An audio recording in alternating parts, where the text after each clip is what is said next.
오직 하나님의 긍휼하심으로라는 제목입니다. 72절까지 굉장히 긴 구절이었습니다. 오늘 이제 표제어를 보면 이렇게 나와 있습니다. 아삽의 마스길 이렇게 나와 있는데요. 교훈을 주는 시라는 표현입니다. 1절을 보시면 내 백성이여 내 율법을 들으며 내 입의 말에 귀를 기울일지어다. 들으며 기울일지어다. 72절 전체 내용을 보면 역사를 나열했습니다. 역사를 나열했는데 단순하게 역사를 그냥 나열한 것이 아니고 배움이 있을 만한 역사라는 것입니다. 가르쳐 줄 수 있는 역사라는 것이죠. 이 안에 교훈이 있다라는 것입니다. 그래서 내 율법을 들으며 귀를 기울일지어다. 이렇게 목적이 있는 시작을 하고 있습니다. 전체 내용을 보면 하나님과 이스라엘 관계 속에서 반복되는 패턴이 있습니다.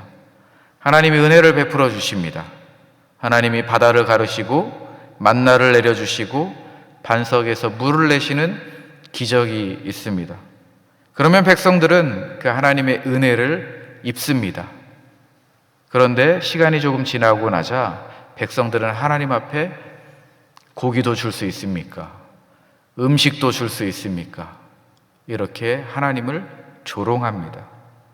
시인은 조롱한다라는 표현을 합니다. 시험하사, 하나님을 시험하사. 하나님이 그러면 다시 징계를 하십니다. 은혜를 베푸셨다가 이스라엘 백성들이 하나님을 조롱하면 하나님은 징계하십니다. 하나님이 징계하실 때 되면 이스라엘 백성들은 하나님을 찾아옵니다. 다시 하나님을 찾아와서 하나님은 우리의 반석이십니다. 이렇게 입술로 고백하죠.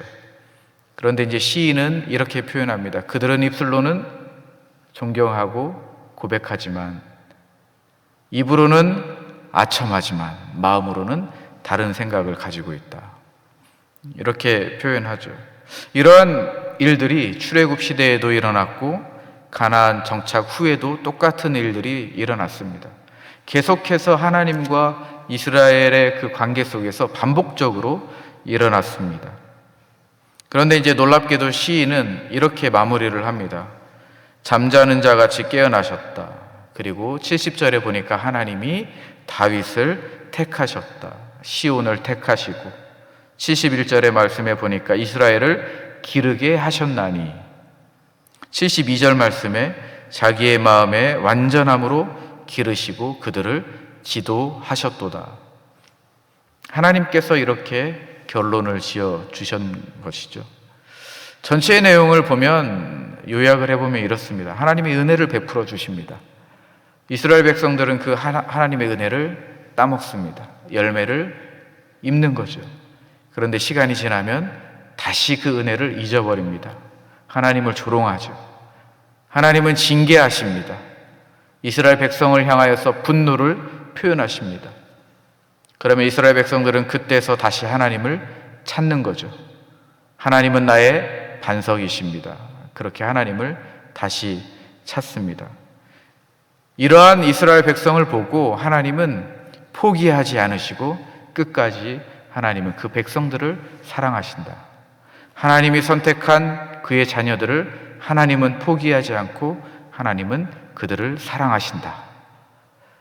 이 말이 바로 72편 전체의 내용을 요약한 내용입니다. 우리가 72편을 한 절 한 절 다 보기는 어렵고요. 핵심 구절 한 3군데 정도만 살펴보고 기도하는 시간을 갖도록 하겠습니다. 먼저 7, 8절 말씀 보도록 하겠습니다.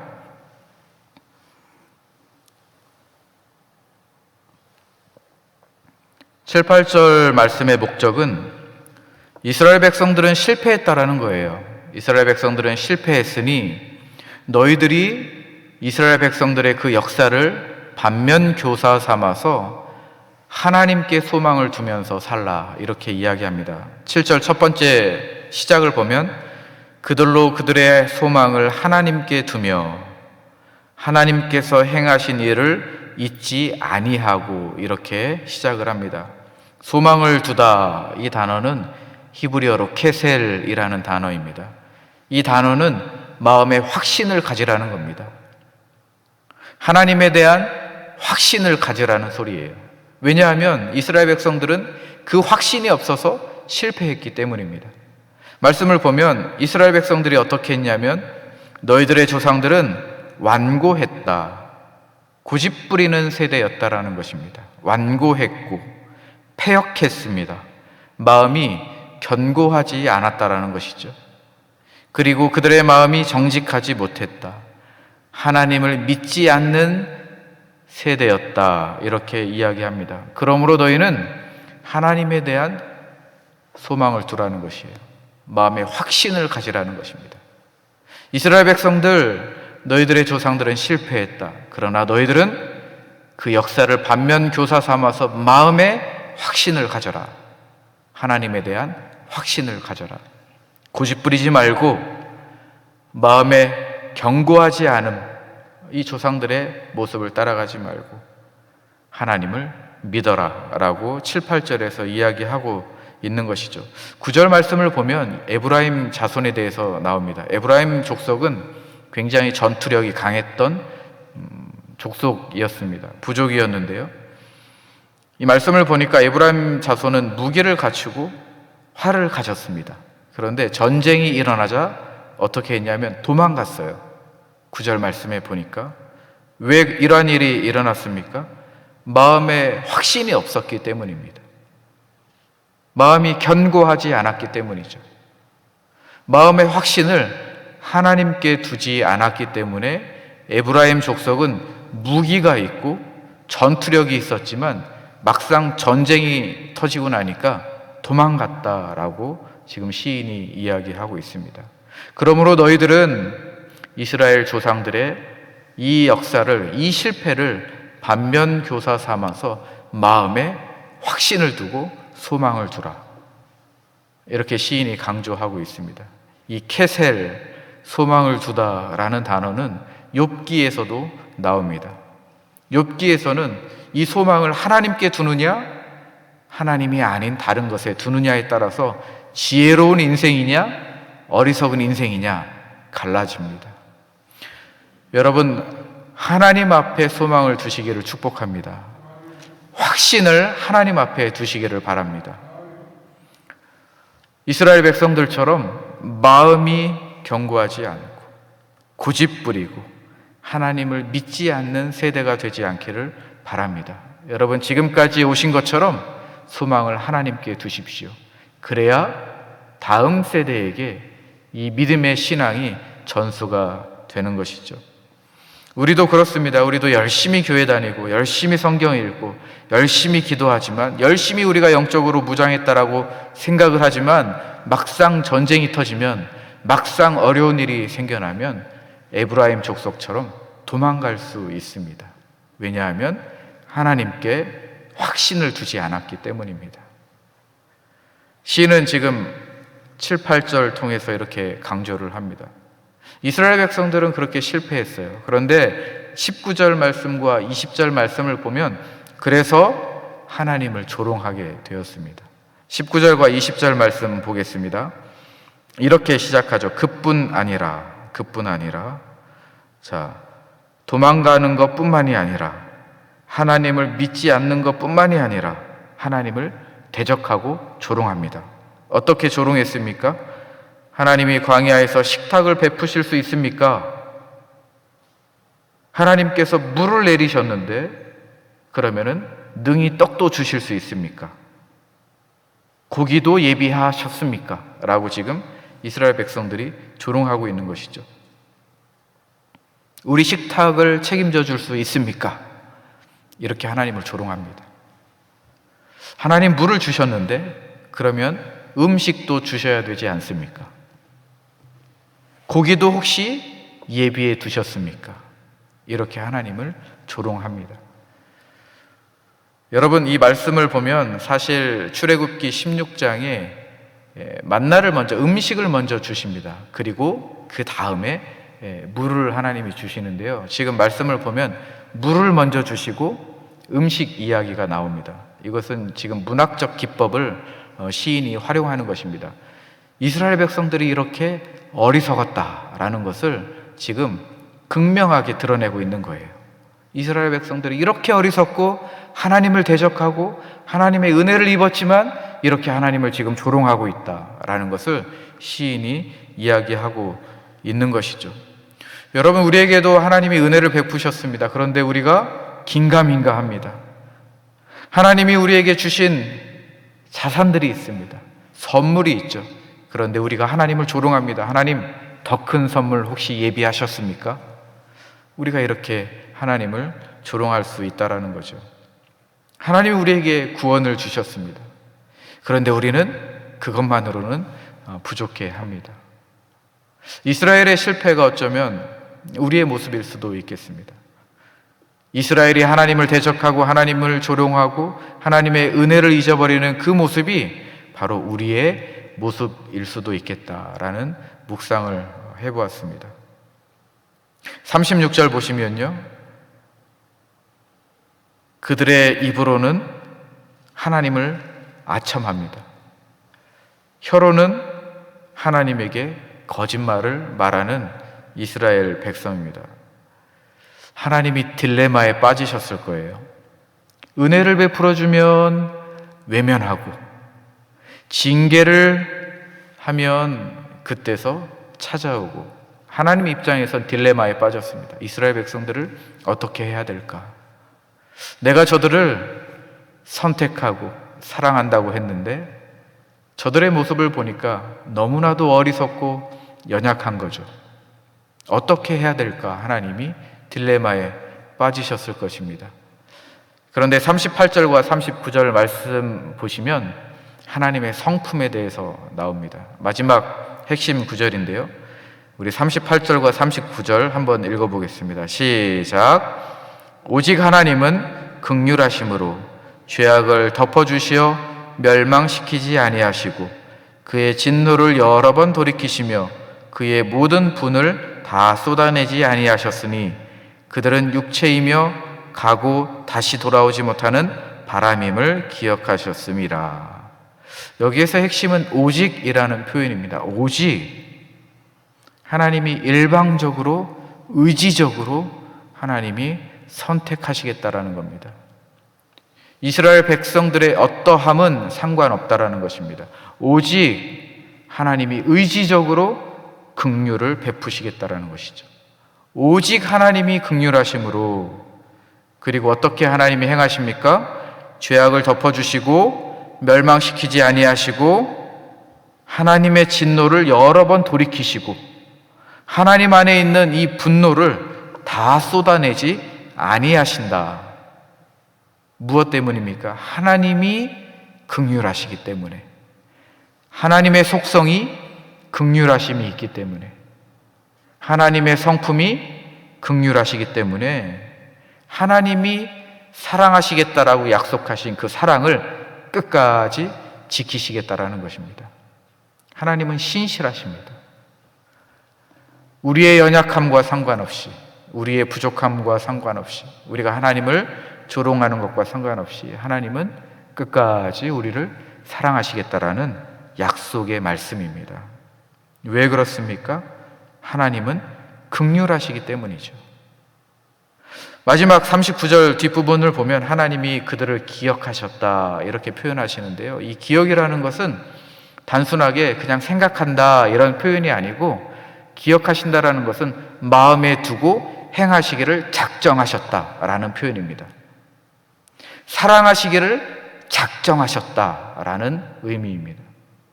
그런데 왜 그렇게 사랑하겠습니까? 우리가 선행을 해서 사랑한다라는 말이 아니죠. 이스라엘 백성들이 선행을 해서 하나님을 향한 사랑이 있었기 때문에, 하나님에 대한 소망을 두고 확신이 있었기 때문에 아닙니다. 인간의 연약함을 잘 알고 있었습니다. 인간이 어떻게 연약했냐면, 기억하셨다 그 앞부분을 보시면 이스라엘 백성들은 육체이며 가고 다시 돌아오지 못하는 바람임을 하나님이 기억하셨기 때문입니다. 우리는 육체라는 겁니다. 우리는 바람이라는 거예요. 우리는 사라질 사람들이라는 겁니다. 우리는 연약한 사람들이라는 것입니다. 우리가 연약함을 하나님이 기억하시고 연약하기 때문에 하나님의 그 긍휼을 우리의 마음 가운데 두시고 하나님이 끝까지 사랑하시기를 작정하셨다라는 말씀입니다. 여러분, 이 하나님의 긍휼은 성경의 여러 군데에서도 나옵니다. 여러분, 호세아서를 보면 하나님이 호세아에게 말씀하시죠. 고멜을 찾아가서 다시 고멜과 결혼하라 라고 이야기했습니다. 여러분, 고멜이 어떤 사람입니까? 바람피는 여자입니다. 남자들을 찾아 쫓아다니는 그러한 사람이었죠. 호세아에게 3장 1절을 말씀을 보면 이렇게 이야기합니다. 가서 다시 그 여인을 사랑하라. 여러분, 호세아와 고멜의 관계는 하나님과 이스라엘의 관계입니다. 하나님이 그렇게 사랑하겠다라는 겁니다. 내가 가서 다시 사랑하리라. 내가 너에게 가서 다시 사랑하리라. 너가 다른 것들을 쫓아다녀도 나 아닌 돈을 쫓아다니고 명예를 쫓아다니고 권력을 쫓아다니고 다른 좋은 것들을 쫓아다녀도 내가 가서 다시 사랑하리라. 하나님이 그렇게 약속하십니다. 누가복음에 보면 탕자 이야기가 있죠. 돌아온 탕자 이야기가 있습니다. 아버지를 떠났어요. 유산을 받아서 집을 나가서 창기와 친구들과 즐겼습니다. 그리고 이제 빈털터리가 되고 다시 집으로 돌아옵니다. 아버지는 매일같이 그 아들을 기다립니다. 아들이 저 멀리서 뚜벅뚜벅 걸어오는데 아버지가 그를 측은히 여겨 달려가서 끌어안고 입 맞췄다라고 성경이 이야기합니다. 여기에서 측은히 여겨라는 표현, 이것은 긍휼을 이야기합니다. 스플랑크 니조마이, 헬라어로 이 스플랑크 니조마이라는 표현인데요.